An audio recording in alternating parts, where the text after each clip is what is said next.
Live from Derbyshire, this is The Sunday Lunch Show with Brent Poland, and you are listening live. Welcome to The Sunday Lunch Show, which I've just literally had my cheese on toast, beans on toast. Thank you, Adam. That was a nice lunch that you made. My pleasure. So today we're going to look at Metacognition, which is thinking about thinking, from Nathan Burns, who's Mr. Metacognition. Come join us, tune in, talk it out, and welcome to The Sunday Lunch Show. This is Teachers Talk Radio, and you are listening live. Tune in live at ttradio.org or join in the conversation by downloading the Podbean app and following Teachers Talk Radio. #TT Radio. Okay, good morning, good afternoon, and welcome to this lunchtime edition of the Teacher Talk Radio with myself, Adam Spence, and me, now fully non-famished. Yeah. We're not hungry any longer. Thank you very much, Adam. Yes, right. We should do maybe a live cookery one where we kind of share lunchtime treats. But nothing better on an absolutely freezing day here in Derby. -5 I got this morning at 7 o'clock. Wow. Beans is definitely the kind of key, the staple diet for a cold day, and a nice cup of tea. And we're raring to go. And what an interesting week it's been. The polls are in, as it says. The information's in. Yeah, and we can't ignore that. The elephant in the room is, of course, the strike situation. And I'm stuck in the middle of it. I'm an NEU rep, and I've had lots of conversations with my colleagues. One thing I would say, and I'll say this to everybody, and I said it to my whole staff room, it's just obviously be kind to each other. Everybody's in very different places when it comes to this situation. We know that one union has voted to strike. We know that one union hasn't. We know the head teachers union was close to. We know the support staff in Wales can go on strike, but not support staff in England. So there's a little bit of confusion in the profession. And of course, there's lots of people out there who haven't actually been on strike before. And what do we do? So in the next 2 weeks or so, I'm sure that the union that I'm part of will lay out and what it will be doing. And I know that's where I was yesterday until I got a flat tire. Yeah. So I was on my way to a reps conference, and literally that's what it was. Yeah. It was all the questions that we have and putting people's minds at ease, and the justification. And I suppose the thing I will say is that now's the time to defend our profession on media, social media, whatever you can. Parents are with us, parents support us, and we've been through a horrible last couple of years. So, but just be mindful of where everybody's at the moment, and we'll not make it this episode about the strike, but I think we will look at possibly getting some of the union representation back in. We had Kevin Courtney before, and just to have the general conversation with people, because we want people to make informed decisions. We want people to make decisions based upon their choice, and I think choice is always important. Yeah. I mean, I'm a history teacher, GCSE, and I always tell the children, I want them to choose my subject based upon their intrinsic love of the subject rather than being forced to do things. Nothing worse than people being forced. Which brings me to the second point, which was an interesting little Twitter, so I wouldn't say spat, but a Twitter conversation that happened with the property guru, Kirsty Allsop. Yeah. And it just popped up, and I saw an interesting conversation going on between herself and one of the CEOs of one of the trusts about homework, and she just posted up about homework, how difficult it is from a parent's point of view. And before you know it, it turned into a right good old blarney online. And from that, then I listened into national radio conversation that happened. I won't mention a competition of a national radio. And it was an interesting discussion. And I think we'll have to look at this one because this is the eternal struggle of homework. And, now that I'm a parent myself and I can see how difficult homework is, I think one of the key takeaways I took from it was actually one of the quotes from Kirsty Allsop, which I thought was very insightful, which was, a child's routine should be, bath, book, bed. And I thought that was really brilliant, and I wonder how many out there, and she said that, I wonder how many parents out there having to fight their children to get them to do their homework. And it was mainly about primary school. And I think secondary is a bit of a different category, obviously, and obviously GCSEs and A-levels is a completely different category altogether. But it was mostly about primary school. So that'd be an interesting one to have a look at, and I'm sure that I've just posted the Independent article on it on our Twitter feed, so people can kind of pick that up. But yeah, it's literally a debate that we've had this morning. I mean, I've spent this morning setting up a rather expensive inkjet printer for my daughter because she was getting very stressed about not being able to submit homework on time, about her not being able to kind of have lunch some days because she's in the library printing off homework, so she doesn't kind of get detained or get into trouble with the teachers. Because my daughter's someone that wants to kind of comply, wants to get on with and do well at school, and and we've luckily we've talked before, haven't we, Brent, about kind of economic capital and having the kind of means to it. We're in a position where we can just quickly go onto Amazon and buy a printer. We've got kind of the ability to do that, and so she's now set up. And the relief, you can see the relief on her face, knowing that that resource is there.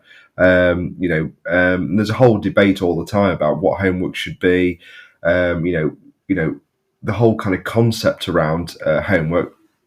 We've brought up Hattie before, haven't we, about kind of how important he is. So I think we've definitely got a kind of future show there. So it's the measure of impact for what the cost is, isn't it? And then there's a digital divide, and there's that old school philosophy of, because I do believe, going back to our previous show about the children taking more responsibility for their lessons. Yeah.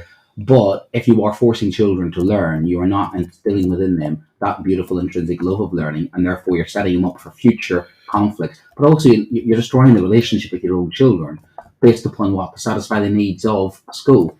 One interesting point that they did raise was, why do schools set homework sometimes? Yeah. Because it's expected. Because if they don't set homework, they're judged, and then some of the parents will complain and say, that's not a very good school. They don't set homework. So it's an element of, you have to do that thing in order to make sure that people know you're doing that thing, because we've always done that thing. And you think, what's the definition of insanity? Doing something, over and over again, you're repeating itself and expecting a different result. And you just think, well, actually, maybe we'll have to have that conversation with people and say, look, home is for home. And I go back to, again, the experiences during the pandemic. We didn't have that reflective period of time where we all thought, and people were like, oh my God, kids are missing out on school. And I'm like, whoa. You think education only happens at school? And equally, you think education is just a worksheet. Yeah. I mean, and one of the fantastic things, and this is interesting, and something struck a chord with me with the CEO of the trust. He said, the learning can be done in many ways. You can stick on the learning of a documentary like David Attenborough. Yeah. And I'm gonna be very honest with you. David Attenborough is one of the reasons I became a geography teacher. And I know it sounds so cliched, but on a Sunday afternoon, my mother would call me downstairs, and literally the soundbite would be, the wildebeest are getting it again.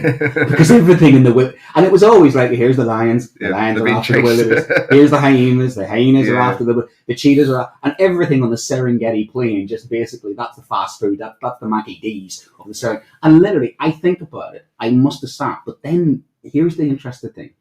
It was the fact that the interactions with my mother, mostly from that point of view, and then you sort of realise, how have I ended up where I've ended up? It's because those connections were made.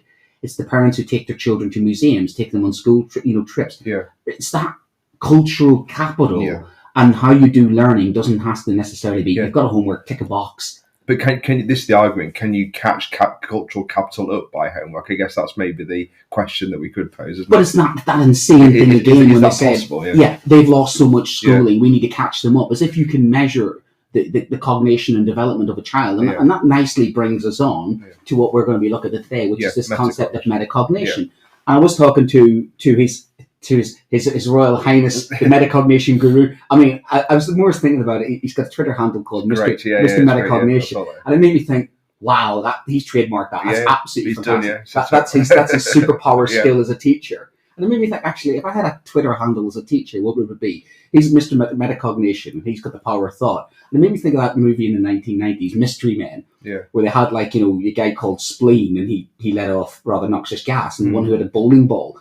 And they're all like quirky superpowers. What would your teacher handle superpower be? Yeah. God. I guess it would actually be something business studies. I don't know, it's hard, isn't it? Remember... You'd be Midas. Well, Jim, we had a friend. His was radical geography, wasn't it? At some point. Yeah, that was a great. We've got to get him on. Yeah, that'd be a great. That was a great name. That's something to think about. So, if anyone can help us out, because I'm running out of things to think about here. So I've got Adam Spence, business studies. Mr. Midas. Mr. Midas, you're fired. I don't. It's unbelievable for branding, Mr. Metacognition. Which means, get this, the guy that's come up with the name Mr. Metacognition has obviously thought about. Yeah. And this is. I can't believe it's not been taken. Actually, I mean, well, exactly. But it doesn't show you. This is the thing with teaching is, and the more I talk to Nathan, the more I go, actually, this is down to earth. We do this stuff, and one of his key things, which you get out of it, is that. Nathan will say, obviously, that it is about we do a lot of these things, we don't realise we're doing them. Yeah. Because it's almost in our DNA. And a good teacher sometimes doesn't even, it's only when somebody observes you and you go, why did you do that? And you go, well, that seemed like logical common sense to me. And that's the good thing about being observed sometimes. That's the positive side of being observed. And that's the positive side of having some student teachers come with you as well. And you have to explain the theory and logic behind what you're doing. Then you realise, oh, that's actually quite good. And it's quite comforting sometimes when somebody picks up on something you're doing.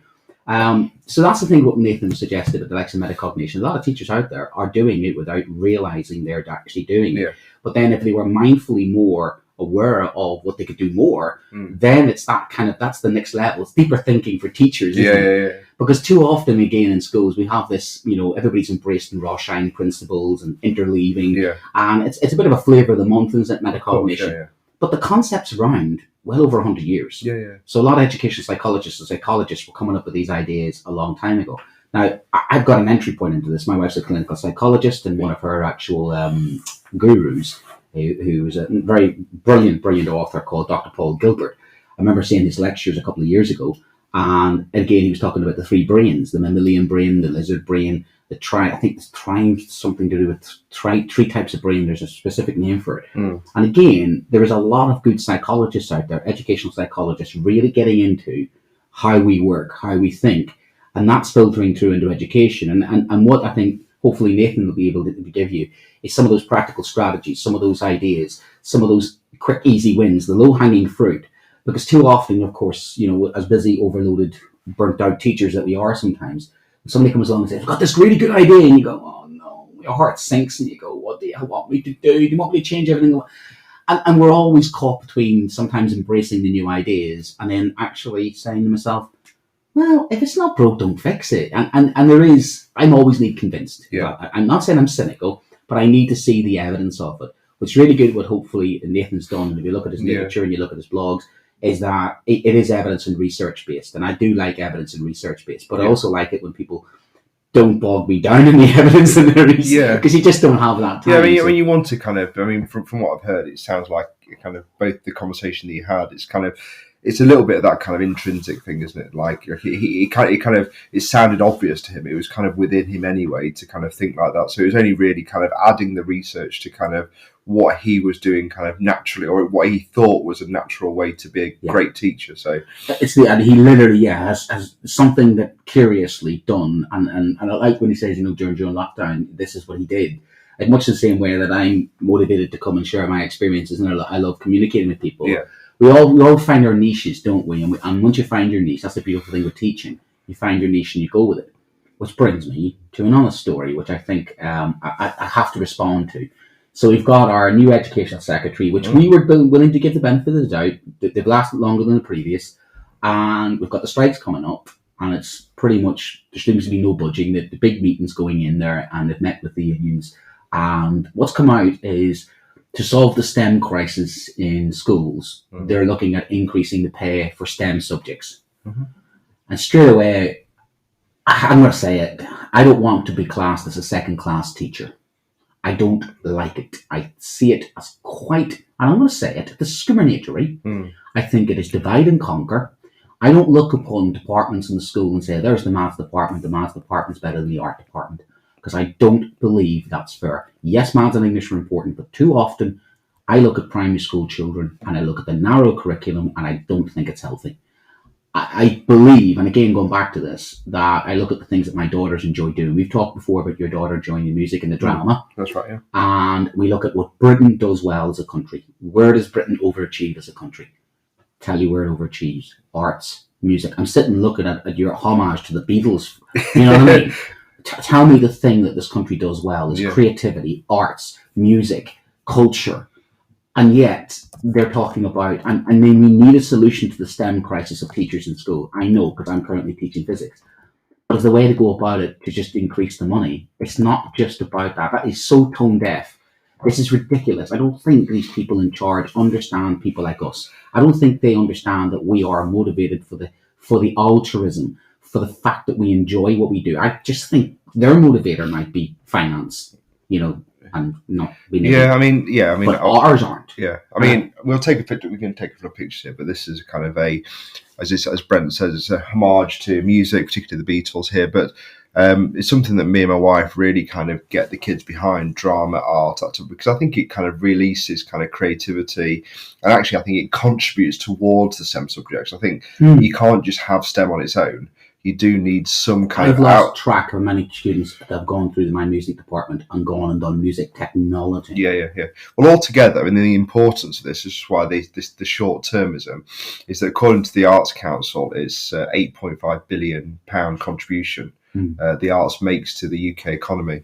So, and we export 5 billion of that. So wow. in terms of our reach around the world and our kind of our cultural exposure, soft power, all around the world. And our plays, our books, our music is picked up massively. And if you think about kind of, I know sometimes people don't recognise it, but there has been moments when a book or a film or an album or something has made the difference and has kind of banged two politicians together or just shown a different way into a kind of a conversation.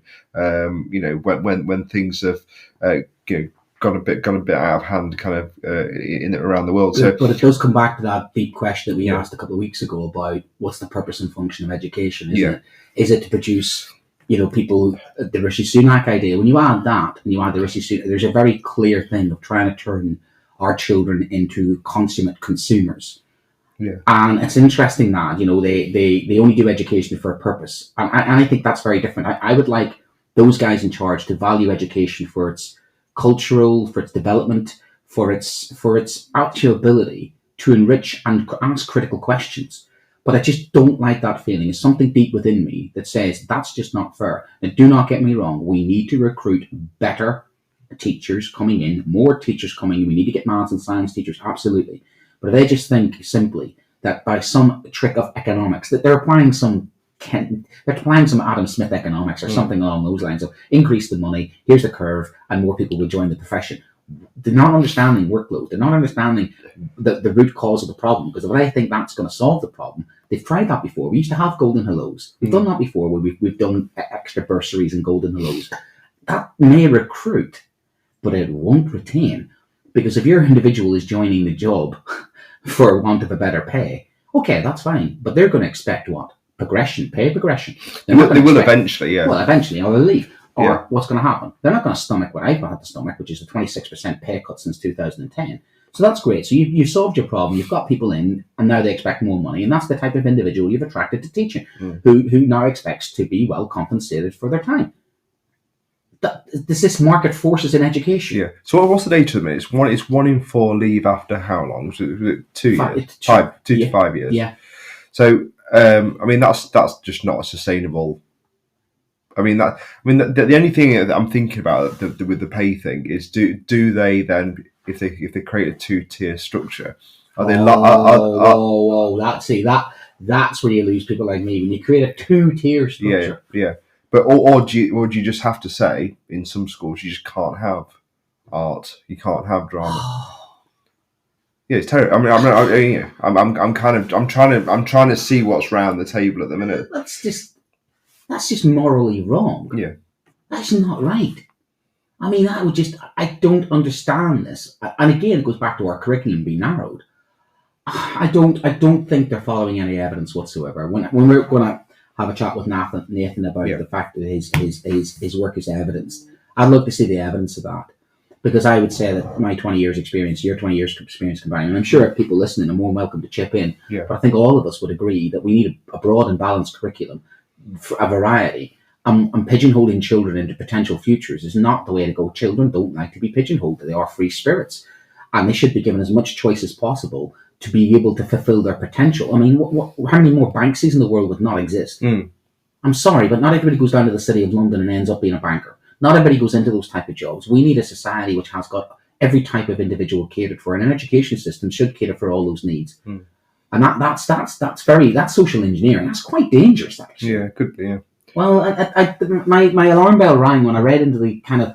I metacognited what it is and interpreted. Thought about. Well, I interpreted what I think is going on, and I put together the evidence from what's coming out there, the idea of the man's to late teen. You add a couple of threads together and you start to see a pattern developing there. And once you start to see a pattern developing, you find more evidence, then you build a hypothesis. Yeah. So, I mean, you could do, but as we've seen by kind of other news stories this week, it does seem to be kind of random communications out of Downing Street, out of the government. So, maybe they're just kind of flailing around, or maybe they are kind of getting. So I think what we'll do, Brent, is okay. We'll go to the news, and then we'll get Nathan. Well, then we'll play the interview on. Although the interview is pre-recorded, Brent and I will be on Twitter if you do have any questions, and then if you would like to call in, ask any questions kind of after that interview, that would be great as well, because we would love to hear from your opinions, your thoughts on metacognition. This show is brought to you in partnership with John Catt Educational, a leading publisher of books, directories, educational guides and magazines specifically aimed at forward-thinking schools in the UK and beyond. Have you checked out their latest releases? Don't miss out! Visit johncattbookshop.com to explore their full range of titles and advance your own professional development today. Happy reading! This is Teachers Talk Radio, and this is Teachers Talk Radio News.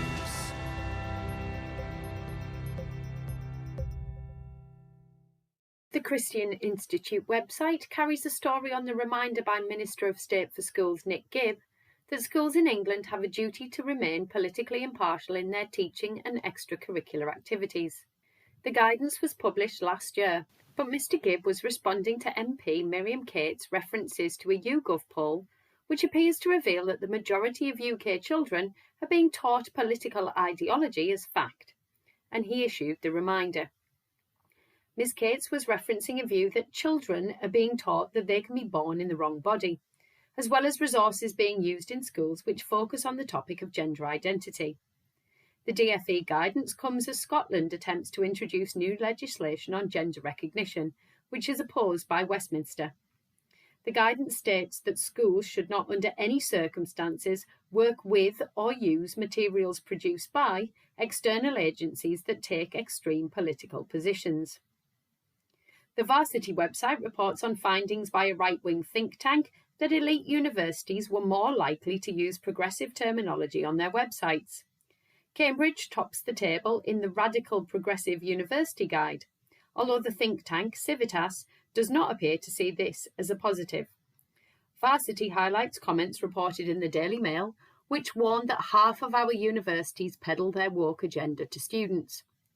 The think tank generated the findings after exploring university websites and news reports, looking for a series of key phrases including trigger warning, white privilege, and anti-racism.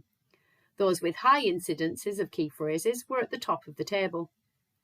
Varsity acknowledges a view that Cambridge's political culture is to the left of the national one, but also highlights key figures in academia who feature prominently in the conservative press. It's hard to stay away from politics as announcements of strikes continued late last week. The TES reports on the continued deadlock in Scotland, whilst the Evening Standard covers talks between ministers and unions in England after the NEU confirmed strike dates for the coming weeks and months. These strikes are set to impact schools in England and Wales, although the BBC further reports on talks in Wales. Its news website reports that teachers and school leaders have been offered a one-off payment by the Welsh Government, similar to that offered to health workers, although unions have already said that the offer is not enough.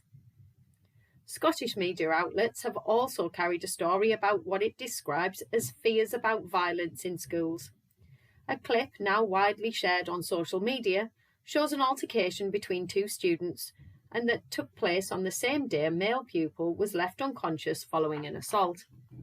Whilst Police Scotland have said it's investigating both incidents, it has sparked debate on the state of behaviour in schools, particularly as such incidents have featured in headlines before.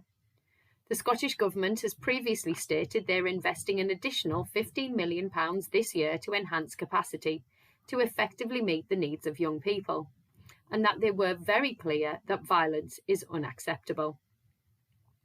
In further political news, the petition put forward by three men known as the Three Dads Walking will go to Parliament. The men, who all lost daughters to suicide, want to get suicide prevention on the school curriculum. The petition they set up now has more than 155,000 signatures, which means that it will be discussed in Parliament, after previously failing to be heard. Finally, more than 20,000 defibrillators will be sent to almost 18,000 state-funded schools by the end of the academic year. It comes after the government committed to ensuring there was a device in every school last year. The rollout comes after campaigning from the Oliver King Foundation and its founder Mark King, whose son died at 12 from a cardiac arrest while swimming at school. Guidance to support schools has been created, including awareness videos. And Education Secretary Gillian Keegan praised the work of the Oliver King Foundation and described the rollout as a huge milestone. Mr. King stated, "Defibrillators save lives," and that he hoped that families do not have to suffer the heartbreak of unnecessarily losing a child. This is for our Ollie. This has been your Teachers Talk Radio News with Joe Fox.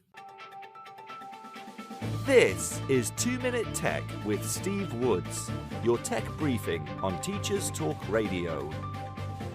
Hello, a while ago I asked you what is your go-to piece of tech. This week I had the pleasure of talking to Ian Kenyon, CEO of Wirral Respite and Alternative Provision, also known as WRAP for short. So, Ian, what is your go-to piece of tech in your setting? Thanks, Steve. In our organisation, we are absolutely embedded in sharing our information and our data via the cloud. And there's loads of software out there to do it. And there's a lot of bespoke software for our type of organisation, student information management services, the likes of SIMS or Arbor or things like that. But unfortunately, they're all built around big organisations, big schools, schools with up to 1,200 students. Certainly not for schools that have a turnaround of students who are completing courses in 12 weeks, and those students who are potentially returning but require new files. We've tried proprietary software. It's very, very expensive. But actually what we've fallen back to is what Google provides. Using G Suite, which is now Google Workplace, we have access to spreadsheets, to form filling software for data collection, Google Docs, which is, you're very familiar with everything via traditional Microsoft Offices. Being able to link docs and sheets and forms together has been almost transformational for our organisation. It's not the cheapest, I will say. The per user price matches what other software like Zoho or Microsoft will do, but offers a simpler version for us, and offers us some interactivity that we've never had before. It handles our email, it handles our student information, so gathering attendance, it handles our finance, so invoicing.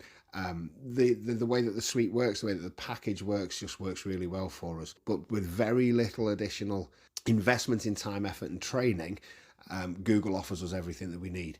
The final sort of element that has been transformational for us is then being able to use proprietary hardware such as Chromebooks or even Android phones, and the ability for us to then transfer our data and to be live in the cloud at all times has been a really good thing for our organisation. So there you have it. My number one go-to, it's definitely got to be Google Workplace. Thank you, Ian.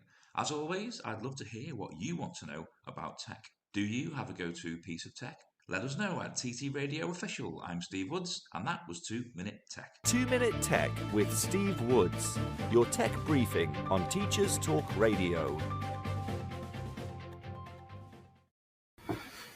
Okay, well, that's this week's news. It's interesting. We're just saying that we're pretty much picking up the same stories as the week goes on.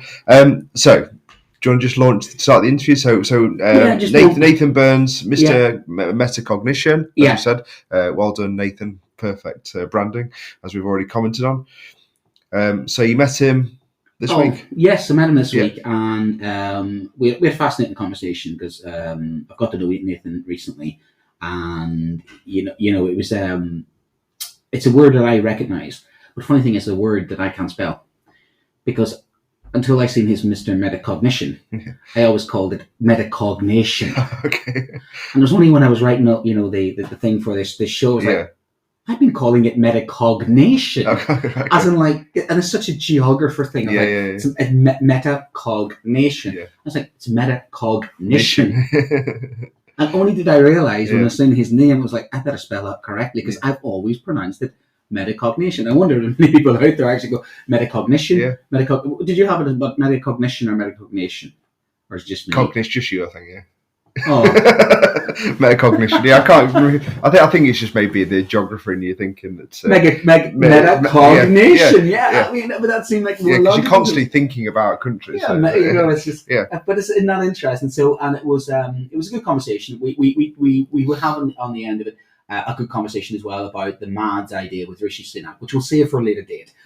Because obviously I wanted Nathan's response to the recent idea of extending MADS to 18, and Nathan puts up the other hat on of a head of mathematics in a Derbyshire school. So therefore, it's kind of, I thought, was too good an opportunity to pass up. So we'll play that on a later date, because it's going to be a reasonably lengthy interview where we explore in many ways all the ideas around practical teachings of metacognition in schools. And he's got some publications. He's got an upcoming publication as well. He's got a blog. So it's something, as we said, that he is massively motivated because he had a question and he went and found out about it. And I think he got himself down the metacognition rabbit hole. And the further he's got down that hole, the more he's realised he kind of wants to share the prophecy, so to speak. And I think as I left him, what I would sort of say to it is, I've always been aware of it. And it was something always back in my mind of like, how does the brain work? Why do kids? Because the social scientist in me actually wants to always find out. Why do people do what they do? Why do the kids not learn?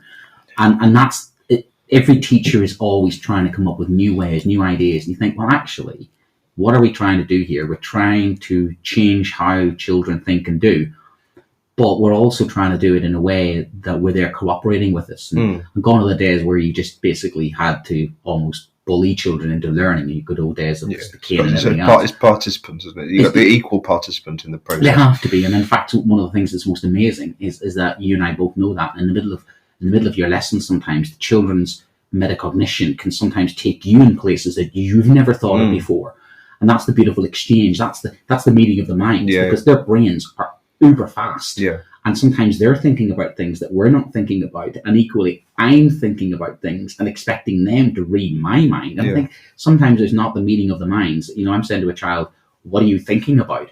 And they're just not thinking at all. But equally, my mind's on 50 odd things. So I think it's connected, I think, to mindfulness as well. But there's a lot of good nuggets in this, and a lot of really good practical strategies, and a lot of further reading. And should you want to do more homework, see what I'm doing there? If you want to do more homework, we're not forcing you to, Sir, Mr. Midas here. We should set detention, shouldn't we, for listeners that don't do the homework? Well, exactly. You just, what's the punishment? To listen to us? Yeah, they have to listen more. Yeah. Right, should we hear from Nathan then? Because it's about we've got 50 minutes of Nathan. And we'll keep our live feed up. Please tweet or message the show, and we'll try and get some messages out before the end of the show. Before we start, don't forget we are sponsored by John Catt, and John Catt is a publisher, and they do some fantastic titles, including lots of titles about metacognition and also thinking about thinking and pedagogy, because really this is what this is about.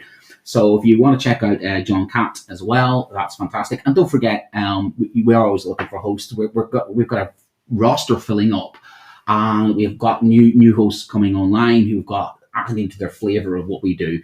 So please, by all means, think about doing that as well. Okay, so Let's fire away then. Hi there and welcome to this Teachers Talk Radio with me, Brent Poland. So today with me I have Nathan Burns, who's the founder of Metacognition U. He's written lots of resources on metacognition and teaching resources for TAS at Oxford University Press. He's currently the head of maths in Derbyshire School for his sins, and he was previously an abled and talented coordinator. Just a general all-round good egg. And I will be asking him about the MADS question at the end when we have a little chat about Rishi Sunak and the MADS thing, because I'm keen to see what a mathematician and a head of MADS makes of that grand plan. So we're going to talk about metacognition and general interests in what that field is, and some of the publications that Nathan's done and what he's found as research, and how obviously that could be filtered into the classroom and ourselves. So why, Nathan, metacognition? It started a long time ago. It started during my teacher training. And it was, when you've got to do the essays, when you've got to do the assignments, you've got to find something that you're interested in, you've got to do a project in your classroom. And I just came across metacognition, and it was something that I read about, and I sort of understood. It was one of those that I read about and I actually understood. And I did my project, and it was quite interesting. I really enjoyed it. And then my next project, I kind of shoehorned the metacognition into that. And I kind of got away with a pass, but I just was enjoying doing it. And you never really enjoy doing those assignments, do you? When you're starting off your teaching career, they're not the things really you look forward to. So actually finding something that was interesting to do was sort of the spark. And then lockdown came sort of a couple of years after that. I'd had some opportunities at my first school to sort of deliver some CPD on that. So that was me dipping my toe into the water of telling everybody, all about this metacognition that I discovered there in my second year of teaching. I remember being petrified that first time, standing up and telling the whole school about these things I discovered. And then, lockdown came, and I wasn't going to learn to play the guitar, I wasn't going to learn to sing, I wasn't going to learn a language. I thought, what can I do? And I remember saying, I'll make some metacognition CPD. That's, what I'll spend my time doing. And I did, I set up Metacognition U, the Twitter handle, set up metacognition.org.uk. Neither really exist anymore, just to time, really. So I sat down and I put together these CPD packages. I put together all of the resources. I think in total I put together sort of 100 documents and CPD sessions to listen to. You're a man on a mission, weren't you? And it was really helpful to have that time during lockdown, play my lessons, do the online recording, do the metacognition stuff, the things that I really enjoyed doing. And just, properly fell in love with it, felt that it was something that was underutilized, felt that it was something that I could implement in my teaching, that something that actually a lot of people do, but it can be refined really easily without a lot of workload, to really improve student outcomes. And obviously the EEF rank it as now it's the most significant impact or the most significant intervention that you can actually put in place. Wow. So of all the things out there, in theory, not necessarily in practice, but in theory, it's got all the tools there to increase student attainment by anything else that we can do, really. So it's the kind of the eureka moment, that kind of, for me it was motivation. I read about motivation, intrinsic and extrinsic, and Carol Dweck. And there's certain things that do resonate. Yeah. And I suppose what they do is they resonate with you personally because there's something in the metacognition that you must have then reflected. Same way with me with motivation. I always thought, I can motivate kids. I could be that captain, my captain, get them on the table, And I'm that generation thinking, I'm Robin Williams in a classroom. I wish I'm Robin Williams in a classroom. Yeah. So that you got that metacognition bug, I suppose. But then why specifically the metacognition? What was the kind of motivator? What was it about the metacognition that sort of sung to you or hooked you in then? I think it was the fact that I found myself reflecting back upon when I was in secondary school and realising that by luck rather than anything, but I'd actually developed quite a range of metacognitive skills. I was very good at my evaluation. I was very good at getting sort of my revision set up. I was very good at sort of being able to describe the thought processes I was going through. I was, reflecting, I was sort of monitoring during the tasks. I was just very effective, very efficient during my GCSE years. And I sort of reflected on that and thought, I got all that by luck. That was really helpful for me. I'm now where I am in my career. Basically due to those skills. And actually it's not just me thinking about these things. Actually there's a lot of research out there which shows how beneficial metacognition can be. Actually this could be sort of that golden snitch sort of, if we can get the students to do this one thing, imagine what they could do. Imagine if they're always effective with their revision. Imagine every time you give them some feedback, they use it in the right way. They inform their future planning. Imagine every time you give them a task, they're halfway through and they go, actually, I know I'm not heading in the right direction because... You do realise you're doing a John Lennon song there. Imagine they reflect on their learning. I wonder if you can. but it's true. Song, yeah, but you're saying a kind of utopia with the fact that we have actualised children who are motivated, know what they're doing, and are aware. It's a self-actualisation. It's that self-awareness, isn't it? Yeah. That they are themselves. I mean, we know that as reflective learners, that we teachers shine a light on ourselves, and we're constantly evaluating. And you're right. I always hark back to my education and think I got here in spite of my teachers, not because of them. As not just no disrespect to them, they didn't know what we kind of know now. Yeah. Now, my wife's a clinical psychologist, so I do have a bit of an interest in metacognition, and how she always described it to me was the thinking about thinking. And I sometimes say that to the kids, like, the difference between us and different animals is the fact that we can think about thinking, and I'm thinking about the fact that you're thinking about the fact that I'm thinking. And I just, the look in kids' faces sometimes when you sort of open the metacognition box, when they sort of realize, do you know how deep we can go? Yeah. But you're right, we do have elements of metacognition, but it's tick service tokenism. Let's do a deeper thinking question, and then we don't explain what the purpose or function of the deeper thinking question is. We're kind of doing some of this, but it's done as a kind of piecemeal, not fully integrated sort of thing. So then, what is your vision then? So you've got the metacognition bug, you've got what you think could be the kind of where this can go. So what next then? I think it's all about teachers tweaking their practice. I think, like you say, we are doing these things where we've got deeper thinking tasks, whether it's, the way that we're starting to think about our modelling. Actually, if we break it down and sort of put our metacognitive lens on, actually, a lot of what we're doing is fantastic. It's just about tweaking things to really draw out those metacognitive things. And I think that's kind of my mission this year. I sort of decided, I guess, a New Year's resolution, so to speak. Obviously, I've got my book out in a month, and off the back of that, I'm starting to offer CPD sessions to schools around the country, and I really I do genuinely love it. It is a bit sad how much I love it, but I genuinely just sort of want to share all of this research, and bite-sized and actually usable research, because that's the other thing with research. There's great people on EduTwitter now. There's great stuff that the EEF is doing. That you can get email updates on some of these great bloggers, and it's brilliant. But actually, the metacognitive theory is in some respects very, very complicated, but we can distill it and try to make it quite straightforward, quite simple. And the more we understand the theory, the better people will be able to put it into practice. It's turning that into, how do we apply this to pedagogical practice? Because obviously, metacognition is almost like the psychologist's sort of field. Yeah. And you're an interesting character from that. We almost mirror myself in some aspects, because you've got a social scientist background, and yet you are ahead of MAD. So you've already got that kind of, what would they call it, the ability to be doing multiple things. I think there's a name for that, as a polymath. What they call a polymath, isn't it? When somebody's able to do multiple functions, are able to apply to different areas. So you are pulling that in already, looking at the bigger picture. So metacognition itself, what are then the sort of the bad practice, the myths? What are the sort of what are the things within metacognition that people get wrong then? So you tell me the good practice later on, but let's go with the don'ts of metacognition. What goes wrong? I think one of the things which I've come across in recent weeks, actually, just sort of speaking to people, a few emails, is the idea that, we are already doing it. We don't need to think about it. Something comes naturally. And like I've said, a lot of it does. But we are reflective practitioners. We need to be sort of taking the time to think about what we are doing. And I think that's the idea. We're never actually done with this metacognitive journey. There are new strategies we can pull in. There are tweaks that we can make to our practice. So I think that's the first thing, sort of more generally around the theory. In terms of when you get stuck into the theory, the things I've read about, the things I've seen, often a belief that it's for the most able students. And it isn't at all. I get why that misconception's come about, though, because who are the students who are reflective in lesson? It's the ones typically who are doing really well academically. Who are the ones who do their homework and see the purpose? It's probably the ones who are doing academically slightly better. Yeah. And I completely get why it then becomes sort of this myth that, it's only those students who can be metacognitive.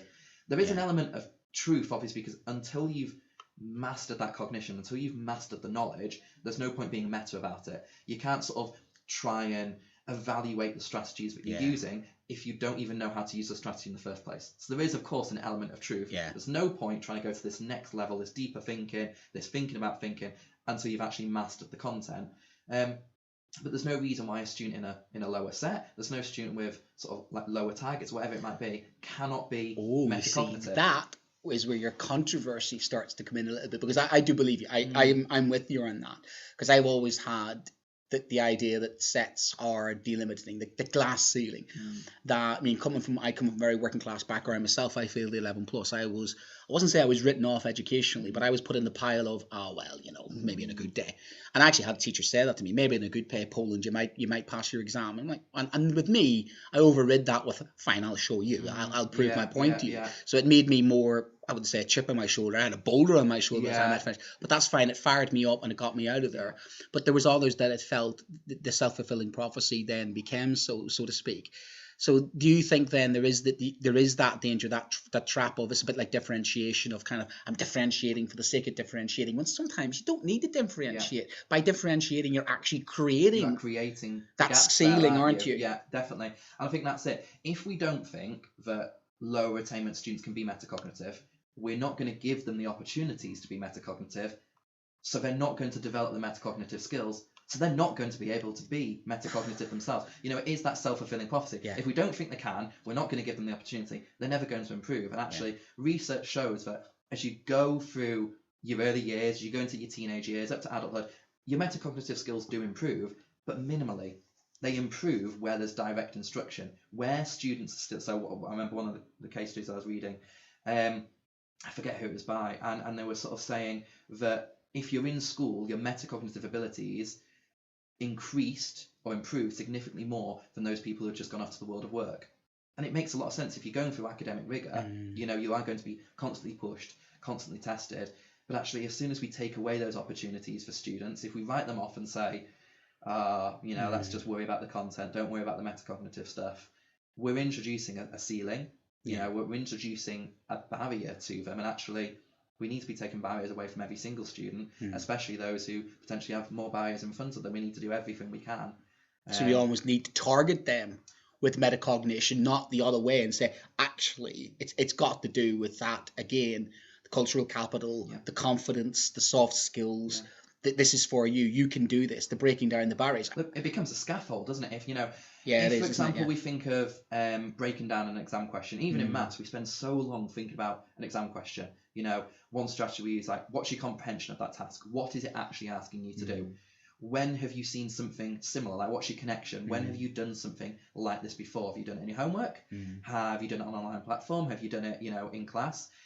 What strategies could you use? Like, what did I teach you? Like, how did I tell you could do this? What about the other strategy we talked about? Right, now we've thought about all of that, go and do it. And as a scaffold for students who maybe they struggle with the content, maybe we are trying to push them to get a 4 in maths, actually giving them a breakdown of the stages that they can go through, giving them access. Actually, that's metacognitive, but that's a scaffold. That's ZPD. That's your ZPD of your proximal development, where you're saying, I'm going to lead you into it and then withdraw the help as you progress. Exactly. I mean, that's the equivalent of when I always say to the kids, like, you don't start your computer game on hard mode or legendary mode. They start off with they don't start on easy either, because they get bored on easy. They'll start the middle level. By the time they'd mastered it, they're all able to do it. And I often joke with them and say, you don't go to your parents in the middle of you playing a computer game and say, I can't get past the next level in the bad boss. They figure it out, don't they? They have to invest in it. But they have to also feel that there's that little bit of nudge progress, isn't it? It's like the montage in a movie, isn't it? The amount of analogies you can get from video games. I remember a colleague in the first school I taught at sort of saying, like, you play a video game, you die at the level, you don't throw your console out the window. You shouldn't throw your console out the window. True. But you go, and you start the level again. And you formulate. And you strategize. What did I do wrong? And you tactic. And actually, it's quite a nice way to explain metacognition to students. You sit down, you play a game, because at the end of the day, most of the students are playing a game on their phone, on Xbox, whatever consoles they're playing on these days. Some form of, last game I played was FIFA 05 on a PS2. But they die on a level, they lose the football match, they crash their car. Right, what went wrong? I was taking the wrong line. I was in the wrong hidey place and the zombie got... Whatever it is, they are thinking about what went wrong. They evaluate. They are evaluating what went wrong. What do I need to do? That's informing their planning. What do I need to do next time?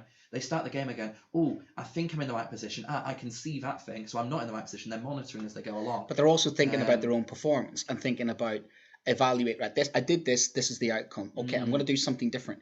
And then they also talk. This is the interesting thing. They socialize. They talk to other people and go, what method have you used? Your method's better than mine. And they adopt strategy. Yeah. And that's one of the things I loved when I was online gaming and playing football matches. Somebody would figure out how to beat you with a certain football team with a certain tactic. Yeah. And then you would then do that tactic over and over and over again to the point where that other person has got a choice. They either evolve or they either come up with a new strategy, or as you say, they just simply give up. And 9 times out of 10, that's the whole fun of it is they're trying to outwit you. Yeah. But that's really deeper thinking. And again, that's metacognition. Because they're trying to thinking about what they're doing. They're mindful, aren't they, about what they're doing, and they're working it at a higher level. But again, like you said, it's like you didn't have to be taught some of this. Yeah. This is organically grown. Yeah. So our job then is obviously to take this organic growth and accentuate it, and in some grow it where it's not growing, and in others channel it and make it even more powerful. Yeah. So that's amazing. I love that. Right. So then let's go with where do you think schools are at with this? Where does Ofsted currently at with this? So what's the state of play, do you think, of metacognition in schools? So in terms of Ofsted, I think one of the brilliant things that they've done recently is everything they're demanding of schools is research evidence. And in their sort of evaluation of high quality CPD, they suggest that teachers should be encountering metacognition. It's something that the research shows is important. Hence, Ofsted are sort of saying this is what makes a good CPD sort of package. So I think that it will start to come on to schools' radars. You know, there is more blogging about it now than there ever has been. There are more books on it now than there ever have been. And I think the one criticism that still keeps coming back is it's just a regurgitated theory that we had in the 80s, we had in the 90s, and it's coming back again now. Mm-hmm. And I get that because I've not been in teaching all that long, and I can see things now that have sort of been there, gone away, come back again.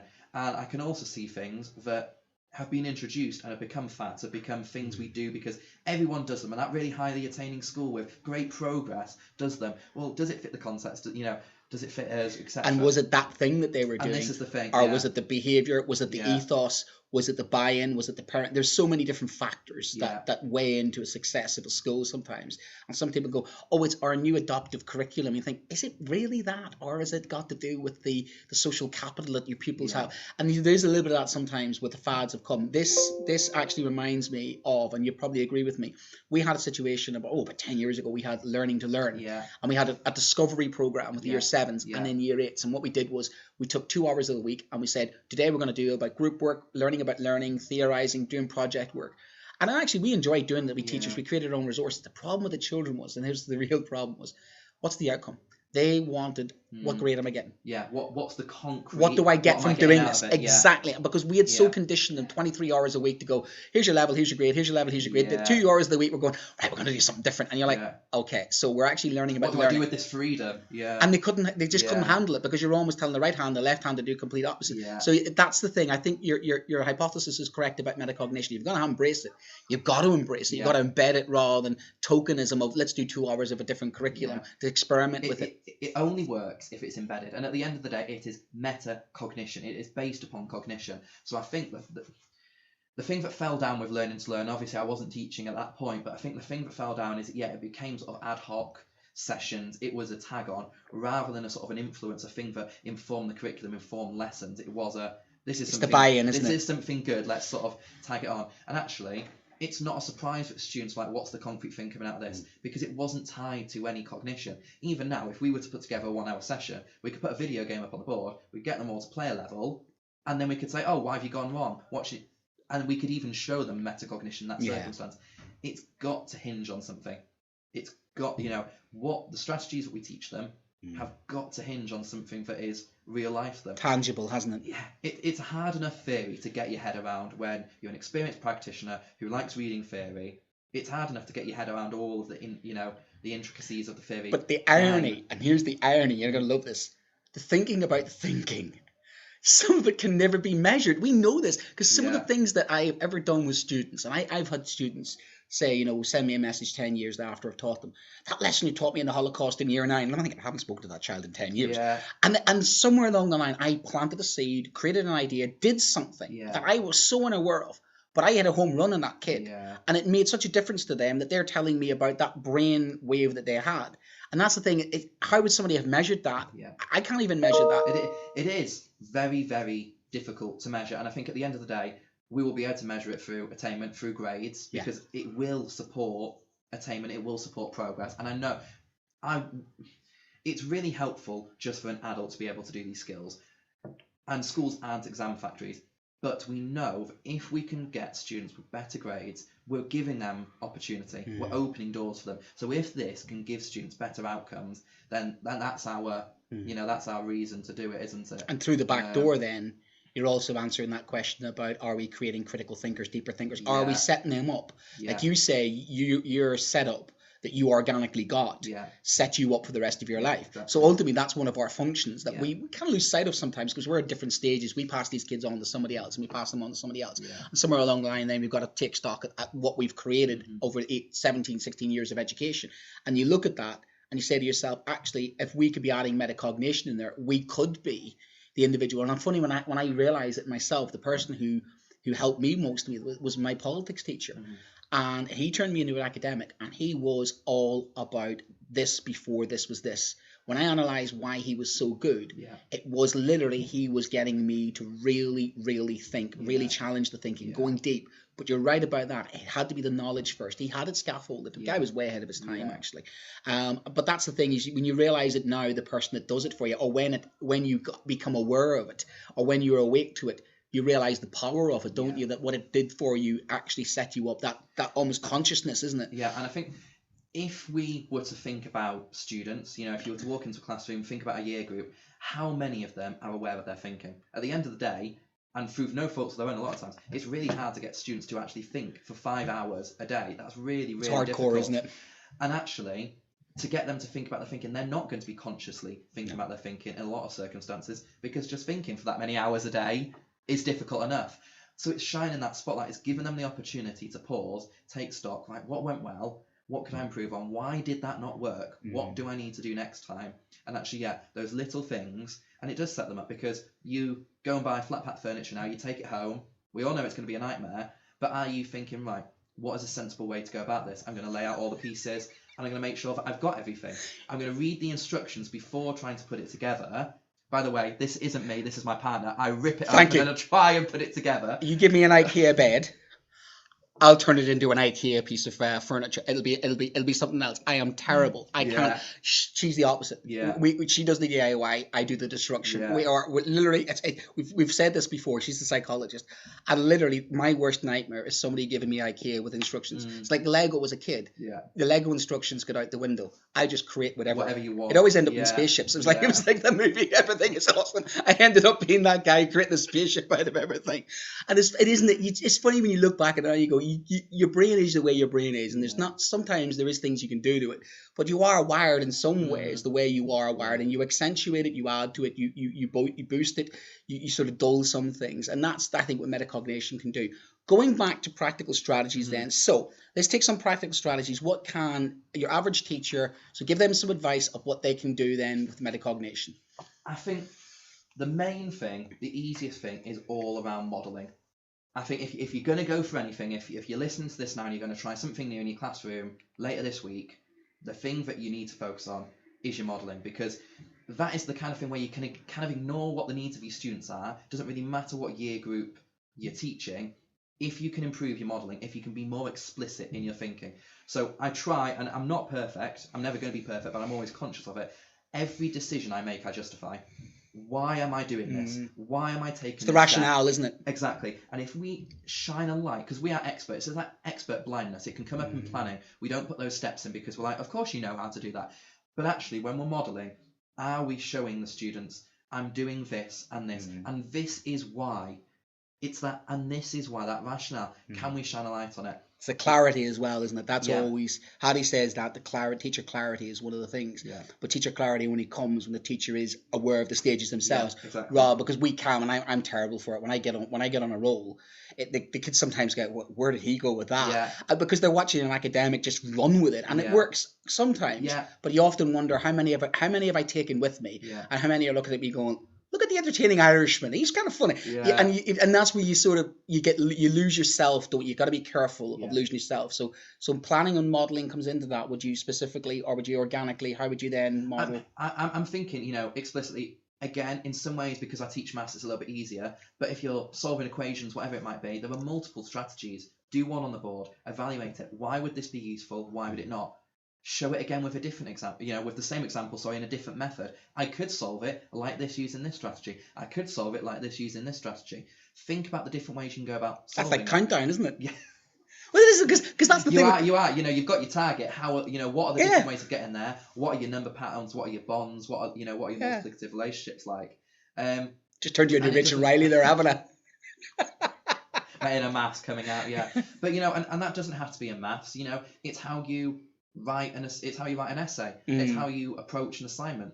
We've got this metacognitive cycle of plan, monitor, evaluate. So when you're modeling something on the board, right, my planning is this. I know that I'm going to have to do this because there is this keyword, there is that keyword, there are these many marks, so it means I need this much time. So I have a habit of giving the kids a ready-made answer and going, here's what I made earlier. Is that the Blue Peter equivalent of here's what I made earlier? Would you say the better thing to do would be to actually do that real time and show them? Or would it be better to go, here's what I've done earlier? You see what I'm saying? Because sometimes it's better if you show, here's what I've done earlier. Yeah. Whereas the Blue Peter, if they turn around and said, here's how you made, here's Tracy Island, and here's the end. Yeah. But they didn't. They, if you think about it, they kind of took you through some of the stages and then they skipped it a little bit, but they still showed you some of it, didn't they? And I think either way, if you were live modelling the construction of an answer, that's great. But equally, especially where the students have kind of got that knowledge, have got that connection, throw them an exemplar answer. How many marks would you give it? How many of the success criteria have I met?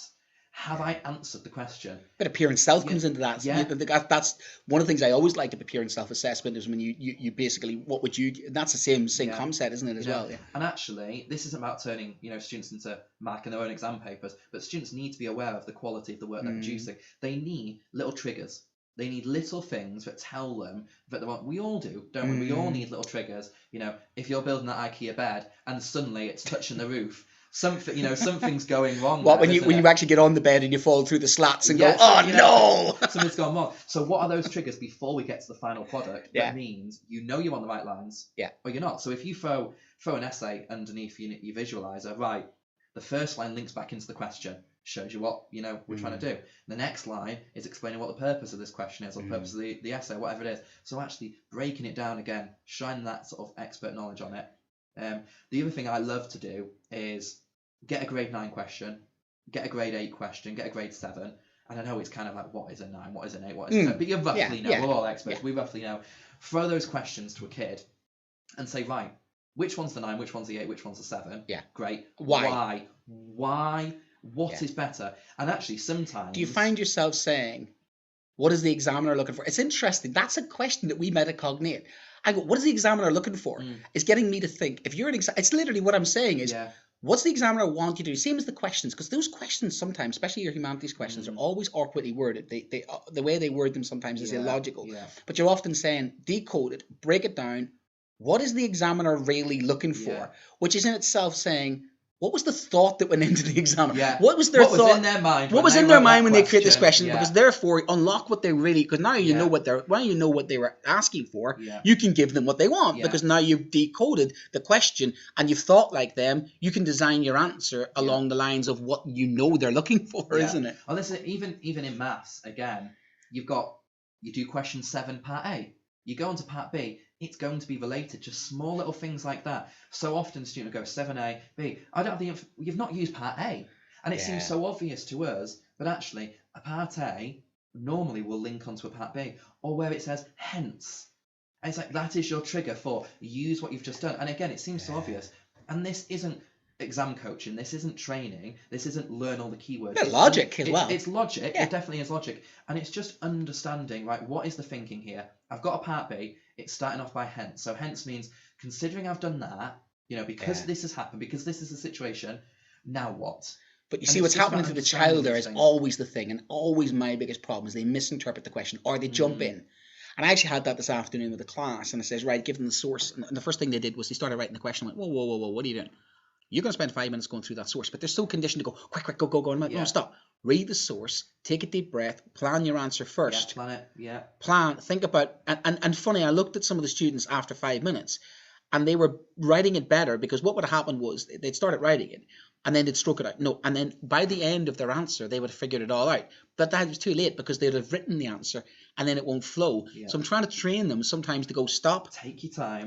plan it out. Doing? But then the problem is, and you might both know this, our exam system is set up to be kind of like a bang, bang, hit, bang, bang, hit. It doesn't allow sometimes for the metacognition. And I think that's something that definitely needs looked at. And I think that's a field that might need a bit of investigating of how is at 15, 16 years old, is our exam system getting the best out of metacognition? Or is it just basically, as you say, exam factory, tick the box, learn, because the knowledge thing is in the lower part of the brain. I know this because I've evaluated that I have an extremely good lower part of my brain. And I don't know why, I've just always had an ability, but that's again me being aware of the fact that I'm good at quizzes, but terrible at putting things together. But that comes again because you have that self-actualization. Questioning then, because I've seen that you've looked at questioning. How would you metacognate questions then? I think it's turning the questions from content to these ideas of metacognition. So what's the answer here? What are you writing? What have you written? Why is that the answer? Why have you used that? Why have you done that? Why have you done that? What is your thought process? What triggered in your mind when you read that question? What topic have we just done that links to this? When did you do a question like this before? It's quite Socratic, isn't it? It is. And, it's all these little... We've got the triggers, how many marks is it? So how long should you spend on it? How many marks is it? So how many points are you making? Yeah, they're really good. That is more the exam stuff. But why have you chosen to go about it in that way? Why have you used those words? Yeah. Why have you used those keywords? Why have you used that quotation?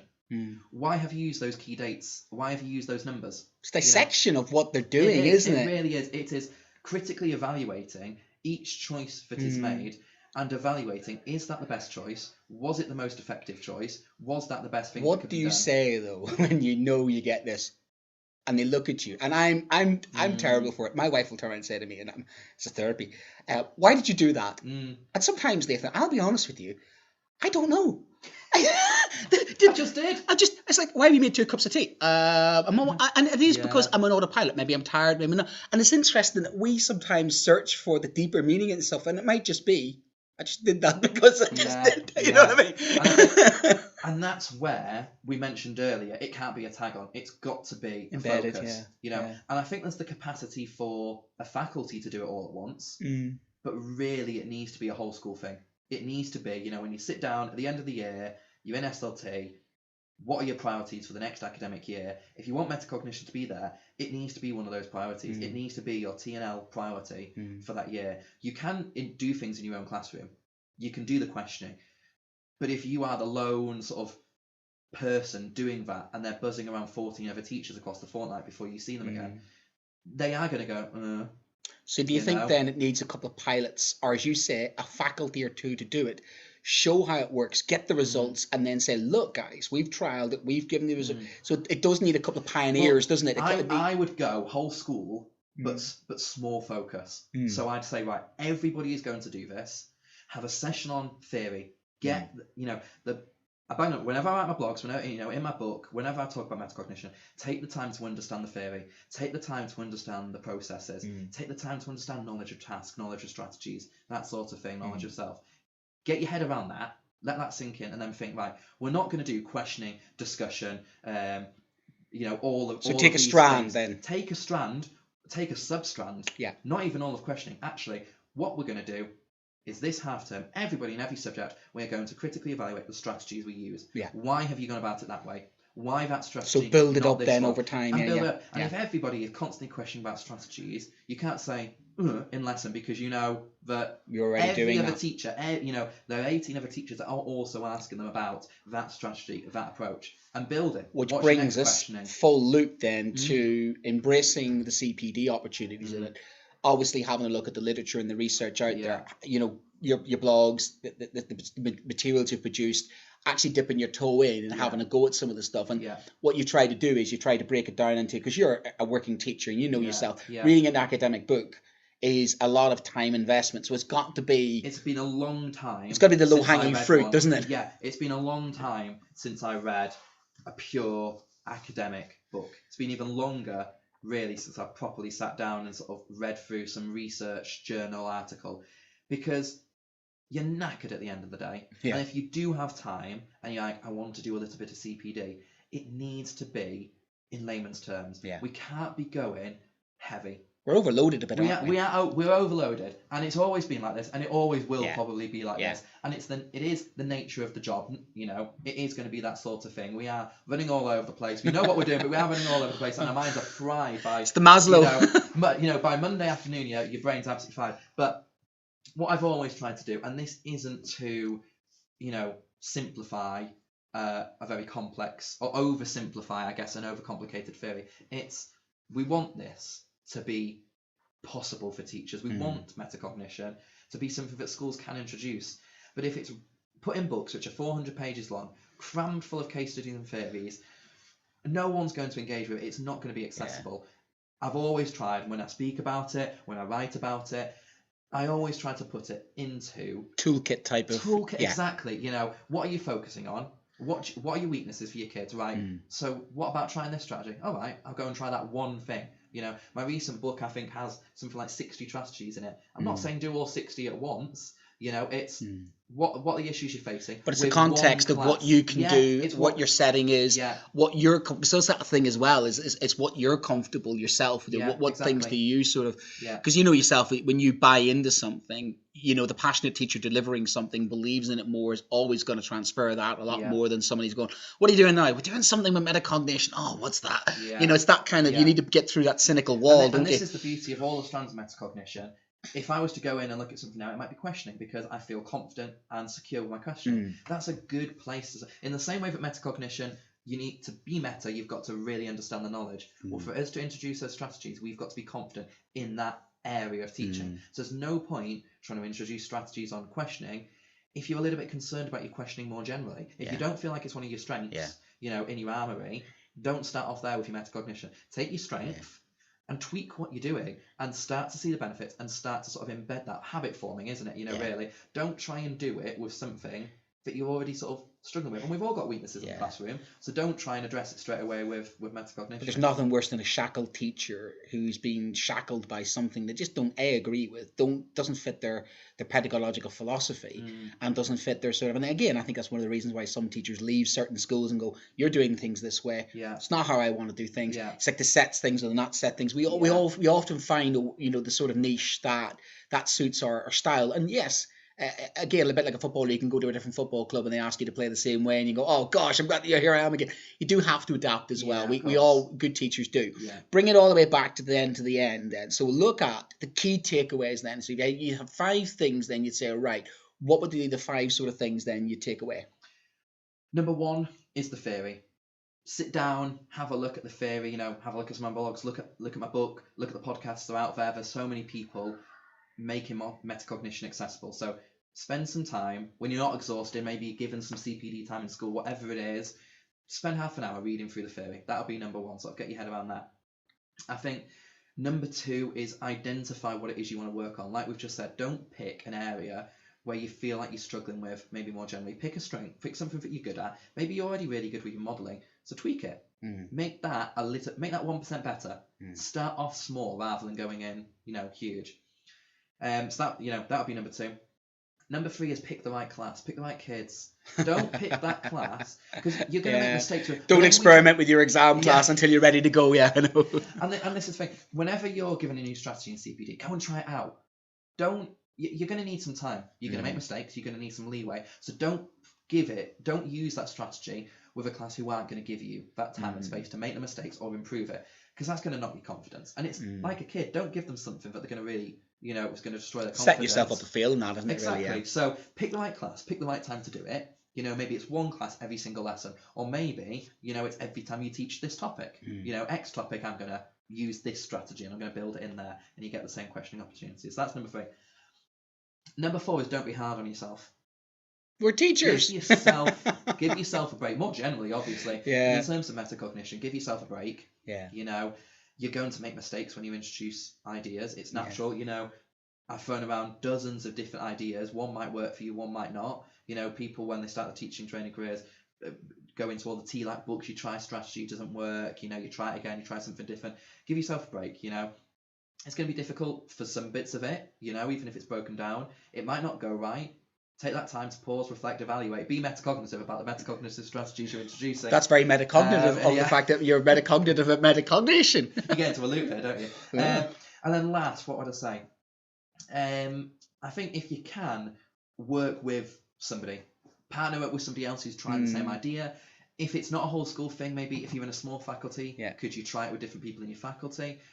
Is there somebody else who already does that sort of thing that you could go and observe them? You know, basically get a little bit of feedback, get a little bit of outside sort of support. But you can even say to that person, by the way, you know, you're doing metacognition. They go, what? Yeah. And literally they might not be aware that they're actually practicing good metacognition without, because like you, they might have organically discovered it.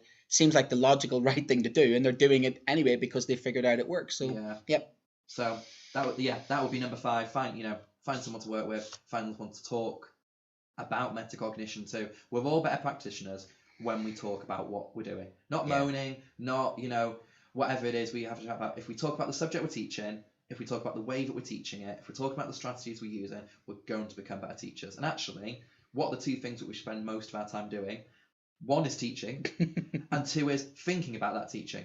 You know, and I was speaking to my faculty about this just earlier today. You know, we spend all our time on admin, on behaviour, on putting on consequences, on doing reports, all that jazz. But really, what are the 2 most important things in our job? Teaching, the children, and thinking about that teaching. Yeah, the children. You know, and that those are the things that are having the most direct impact on the kids. The way we teach them, or the teaching we do, and the way we think about and the planning of that. That's what we can do. What can we do differently? What can we do for them?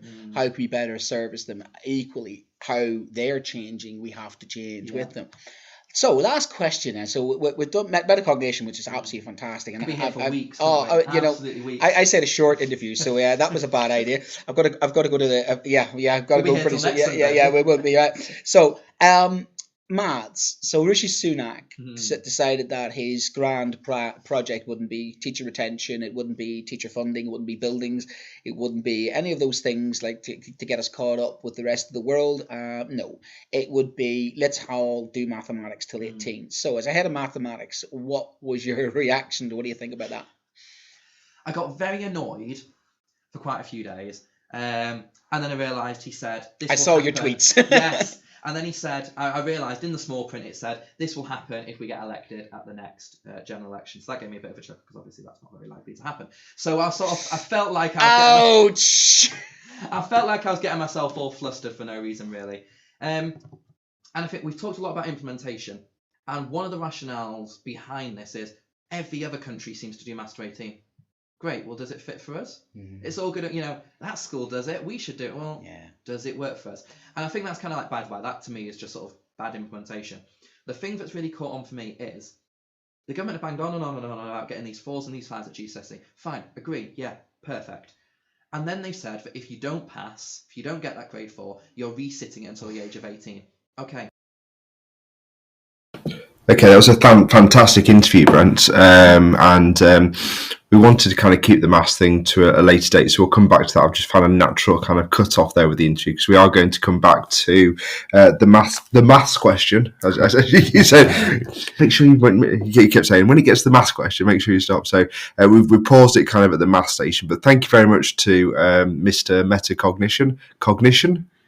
It's funny when I listen back to that, I was saying metacognition and Nathan's going metacognition. And I suppose you've got Northern England meets Northern Ireland there, haven't you? You've got two regional accents and 2 passionate teachers. So hopefully you enjoyed that because it's great when you come across people who are into what they do and doing it with an absolute love of it. And that's the thing about a lot of us teachers that do what we do, going back to the subjects, it is important that we have some choice ourselves. There's nothing worse than seeing some of my colleagues who are like, they've been pigeonholed into certain subjects they don't want to teach or a role they don't want to teach. And some of the best advice you get given to sometimes to people is just be happy in what you do. And if you're happy in what you do, you get good at it, don't you? And you buy into it. And that's I suppose that's the thing I took from that. But also there was a couple of really good points. And the one that really sticks out for me, and it sort of strikes a chord with my philosophy in education, is that Nathan was saying that the metacognition is not just for your gifted and talented, not just for your naturally bright children, that metacognition could be for every child. Because there is a propensity sometimes to do that and go like, stretch and challenge. And I'm such a big fan of the Dweckism stuff. I don't believe that children are inherently clever and not clever. I don't buy into that. I think every child has the potential to be absolutely brilliant at something. Yeah. And I myself, I've got such strengths in some areas and huge weaknesses in and the fact that I even got metacognition wrong. So the same goes for the children. We have to give these children the opportunity to give them the opportunity to develop their brains, because inside every one of them is the most complicated piece of equipment ever designed by nature. The human brain is a masterstroke of absolute evolution, and it's an amazing piece of kit. And I think sometimes our kids have got like Ferraris that they drive like, clapped out bangers. One of our jobs is to try and, get them to drive that brain that they have as fast as possible as they can, and give them the skills to be able to do it. And it links into what we were saying earlier about kind of not creating a two-tier structure in the curriculum in terms of the value of the staff as well. Making sure that the whole of the curriculum is equally valued. A parent, a friend of mine I spoke to in the week, kind of wanted some advice, and I didn't realise this was still happening. Really, the EBAC stuff is still being still being pushed by some schools. That was a very narrowing of the curriculum, and then as you're saying, that's a narrowing. What happens if you narrow the curriculum? You narrow the mind, don't you? You narrow the scope of stuff, and the behavioural change that has as well. When you have a child sitting in front of you, I chose I always use my own analogy. You always use your own experiences sometimes to inform the children. I was you. I sat where you were, and I was given a choice at GCSE. I had to do geography or history. I chose geography over history, funny enough, because I evaluated that at that time my maths was better than my English. Yep. In hindsight, looking back at that, when I did my A-levels, one of the first things I did at A-levels was I chose politics. I wasn't allowed to choose history because the school I went to said, you didn't do it at GCSE. The teacher who would have taught me history, taught me politics, came to me later on, a couple of weeks later, and said, I should have let you do history. But the funny thing is, I found my way because I had some choice. At least I had. I chose a language. I chose French over Irish. I never regret that. Because at the time I chose it because the two Irish teachers were a little bit, for want of a better word, passionate about their subject to a point where you had to almost breathe Gaelic Irish. And at that stage it wasn't fashionable. I didn't see the point in it. I saw French as quite interesting and something. So I remember back to my option choices that I had the choices to make, and they were freely made, but I did resent that I had to. Now the thing I enjoyed the most, guess what, at GCSE? What was my favourite subject at GCSE? Oh, I don't know. I presume it's too obvious to say geography? Nope. PE? Geography was terrible because my geography teacher wasn't a non-specialist who just basically had, take out your books by war. Yeah. Sciences? Here's one for geographers. Is it Wolf or Waugh? The guy that used to write all the geography books. I think it's Wolf. Wolf, yeah. Which used to say Waugh. Yeah, Wolf, big giant, big thick, almost like... And that's just slapped down on the desk at the beginning of the lesson. And it was so obvious that this person was just, again, pigeonholed into that job and wasn't an actual geographer. Favourite subject, GCSE? Well, it all started for me kind of once I was able to do business with this, and that's kind of where I kind of carried on, really. It's a shame, as you just said, about kind of making that choice with humanities. I'd have loved to have done all three, really, all through. Do you know what I mean? It's a shame that I kind of ended up on geography side because it was kind of a best fit, but didn't really get much out of it in the end. And I can't really. Again, it became like a textbook copying scenario, but actually as I've got older I wish I'd kind of done I wish I was able to kind of hold on to the whole of humanities for as long as possible, really, and that's the kind of thing we were talking the other week about Rishi Sunak. Why make one subject compulsory up to the age of 18?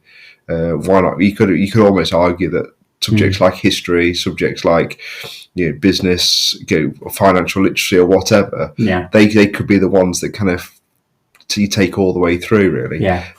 So I mean it's interesting. I mean, obviously it's a huge resource issue, and resources have to be kind of worked at some point, don't they? But it'd be interesting to know whether you could take something like humanities just all the way through as a combined subject, a bit like science. You do a kind of collective.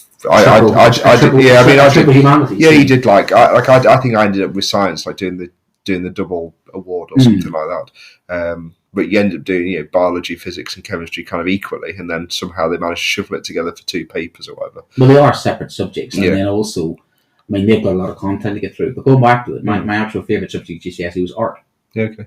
And it was, guess what? My highest grade. Yeah. What's one did I stay behind after school? I worked hard at. What did I get out of it? Yeah, I got the highest grade out of it. I didn't take it beyond that. But I'll tell you what it did. It actually was good for my well-being and happiness. I stayed behind to spend time with my art teacher along with some of my friends. I went into his room, the music would be playing, a cup of tea would be there. And I've recently started doing exactly the same for my historians. On a Thursday after school, I'd have lace and biscuits, have a cup of tea, I'll sit down, and this week, for instance, we're doing 9/11. And we sat and we talked about what was it like at the time of 9/11. And some of the kids, it was really emotional. Two of the kids were telling me about their parents served in the forces. And that it prompted to have a conversation with Dad about what happened in Helmand Province. And it was on the back of what the Prince Harry thing. But when I think in the future, whether that child gets a grade or not, I facilitated a conversation between the child and the parent by staying behind after school having a cup of tea with that. And at the deep down, thinking about why I did that was literally me recreating that atmosphere, that climate, that culture that my favourite teacher had. And sadly, he's passed away. And was, there used to be a teacher thing you could go and see your teacher ratings or something years ago. It was like ratemyteacher.com. And remember that? Which was horrible as well. And there was a lot of fake. I do have to tell a funny story about that, because when it first came on, obviously you glued to go into it. And one of the things that was under my name was Mr. Spence is I think he's overrated. That was the comment, and then it was 5 out of 5. So I was thinking, I got with it. Have you overrated me then? or you said he's overrated, and then he said then he's giving me 5 out of 5.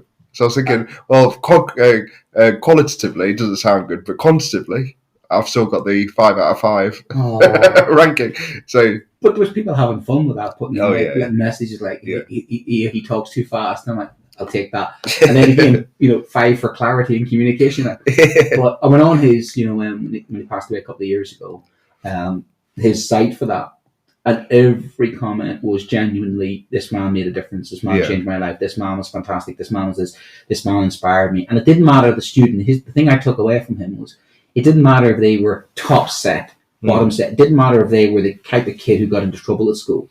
He just had that. He was there for the right reasons, intrinsically motivated, and that was the art department. That was the art teacher. That's a place where I felt happy. I felt safe. I felt that he understood me. And it's that of which I would then say I want to model that as a teacher. Now, I can do that. I chose to do art. I actually chose partly because of the teacher. And we always say that to the kids. You shouldn't choose a subject because of the teacher. But what do you do when you can have that connection with people? You want to. And that's the thing. So it is important having that intrinsic motivation and that choice. So the baccalaureate for me doesn't work. But interestingly, every subject, I thought more about art than anything else, because I was having to think about what I'm doing, why I'm doing it. And I think in metacognition, it comes through everything. Nathan himself, and interestingly, he doesn't have a maths background, even though he's a maths teacher. I don't have a history background. I'm a geography teacher. There's so many out there. You ask a lot of really good educationalists. They go on a journey, don't they? But they go on a journey of their own design, of like, I've chosen this, I've embraced this, there's something about this unlocked with me. And I think that's important within the children as well. We've got to give them some advocacy. Advocacy, yeah. Advocacy. Come on, I'm having a right mirror today. Metacognition and advocacy. You say it, I can't. You're flying. Advocacy. That's it. Yeah. So I just got to say choice, couldn't I? I just had to do that for myself. But I don't think we can do subtitles on radio, can you?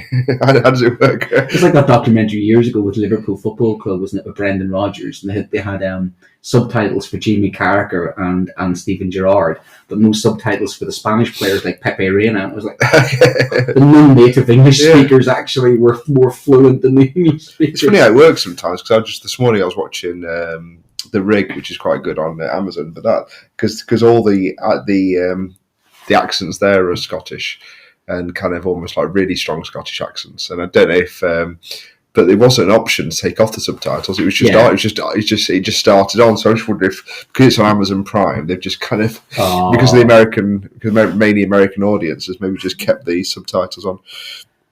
So that's been a really good show. I really enjoyed that. I really enjoyed having a conversation with Nathan. I think we're going to try and see, can we get Kirsty Alsop on our show, and we've retweeted out about homework. So please get involved in that.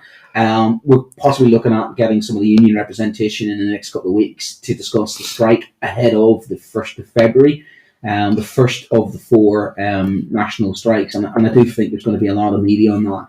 And equally, there's going to be a lot of talk about teaching workload. So you're going to get a lot more people asking you questions, and you're going to have to probably respond. We don't get 13 weeks holidays a year.